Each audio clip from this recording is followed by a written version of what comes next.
കൊല്ലം പനിയക്കൂനംവായിക്കുളം ശ്രീ ഭദ്രകാളി ക്ഷേത്രത്തിലെ കുംഭഭരണി മഹോത്സവത്തിൽ തോറ്റംപാട്ടിനോടനുബന്ധിച്ച് നടന്ന ദേവിയുടെ തൃക്കല്യാണം ഭക്തിസാന്ദ്രമായി. ഉത്സവ വിളംബര ഗജഘോഷയാത്രയിലും അഷ്ടമംഗല്യ താലപ്പൊലിയിലും നിരവധി ഭക്തജനങ്ങൾ പങ്കെടുത്തു. 10 ദിവസം നടക്കുന്ന ഉത്സവത്തിൽ വിശേഷാൽ പൂജകളും ചരിത്രപ്രസിദ്ധമായ ചടങ്ങുകളുമാണ് നടക്കുന്നത്.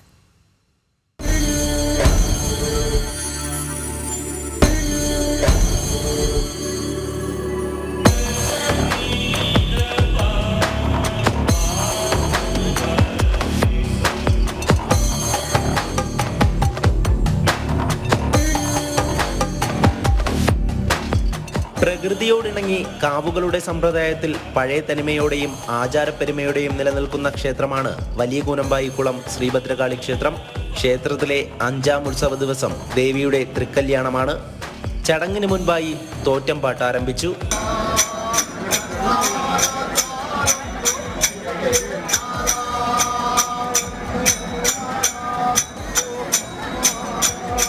രാത്രിയോടെ അയത്തിൽ ഗുരുജി ജംഗ്ഷനിലെ മാലപ്പുറം ആഘോഷ സമിതിയുടെ നേതൃത്വത്തിൽ നടന്ന ഉത്സവ വിളംബര ഗജഘോഷയാത്രയും അഷ്ടമംഗല്യ താലപ്പൊലിയും ക്ഷേത്രാങ്കണത്തിലേക്കെത്തി.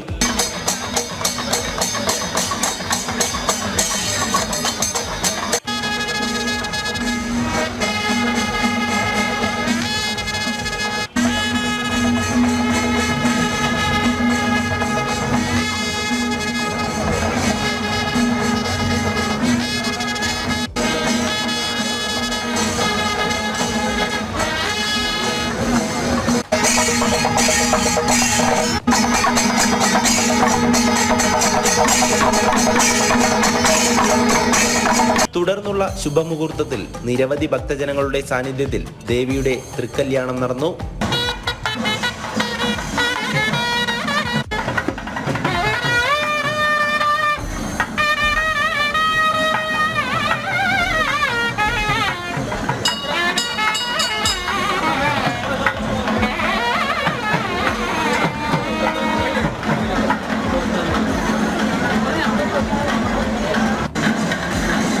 പരമേശ്വരപുത്രിയായിരിക്കുന്ന ഭദ്രകാളി ദേവി ലോകപാലകനായിരിക്കുന്ന ദേവനെ വിവാഹം ചെയ്യുന്നതാണ് സങ്കല്പം. പരമേശ്വരപുത്രിയായിരിക്കുന്ന ഭദ്രകാളി ദേവി ലോകപാലകനായിരിക്കുന്ന ദേവനെ വിവാഹം ചെയ്യുന്നതാണ് ഇതിൻ്റെ സങ്കല്പം. ചരിത്രപ്രസിദ്ധമായിട്ടുള്ള ഭദ്രകാളി പാട്ട് അഥവാ ഭദ്രകാളി ചരിത്രത്തിൽ നിന്നും ഉരുത്തിരിഞ്ഞ തോറ്റംപാട്ടിൻ്റെ ഭാഗമായിട്ടുള്ള ഒരു പ്രക്രിയ എന്നതിലുപരിയായിട്ട് ദേവിയുമായിട്ടുള്ള ആത്മബന്ധം പുലർത്തുന്ന ഭക്തന് വിവാഹസിദ്ധിക്കും അതുപോലെ തന്നെ സർവ സൗഭാഗ്യ മംഗല്യങ്ങൾക്കും ഇടവരുത്തുന്ന ഒരു അതിവിശിഷ്ടമായിട്ടുള്ള ചടങ്ങാണ്. തോറ്റംപാട്ടിന്റെ 5ാം ദിനമാണ് പ്രധാന ചടങ്ങായ തൃക്കല്യാണം നടക്കുക. 1ാം ദിവസം കാപ്പേട്ടി കുടിയിരുത്തി പാട്ടാരംഭിച്ച് 5ാമത്തെ ദിവസം തോറ്റംപാട്ടിൻ്റെ വളരെ പ്രധാന ഭാഗമായ തൃക്കല്യാണം, ദേവിയുടെ കല്യാണം, പരമേശ്വര നന്ദിനിയായ ഭദ്രകാളി അമ്മയും ഭൂമിലോകത്തെ പാലകനും തമ്മിലുള്ള വിവാഹം പാട്ടുരൂപേണ അവതരിപ്പിക്കുന്നതാണ് തോറ്റംപാട്ട്. അന്നേ ദിവസം ഈ തോറ്റംപാട്ടിന്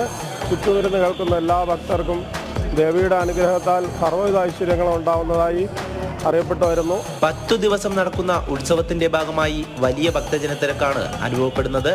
ഈ വർഷത്തെ ഉത്സവം നടക്കുന്നത് കഴിഞ്ഞ വർഷത്തേക്കാൾ ജനപങ്കാളിത്തം കൊണ്ട് വളരെയധികം തിരക്ക് അനുഭവപ്പെടുകയാണ്. ക്ഷേത്രത്തിൽ തൃക്കോടിയേറ്റുകൂടി ആരംഭിച്ച ചടങ്ങുകൾ ഇപ്പോൾ ദേവിയുടെ തിരുക്കല്യാണ ദിവസമാണ്. ആ തിരുക്കല്യാണം 9:50 കഴിയുകയാണ് നടക്കാൻ പോകുന്നത്. ഇന്ന് പ്രധാന ചടങ്ങായ ചന്ദ്രപ്പൊങ്കൽ നടക്കും. മാർച്ച് 4-ാം തീയതി തിരുവാറാട്ടോടുകൂടിയാണ് ഉത്സവം സമാപിക്കുക. ജനം, കൊല്ലം.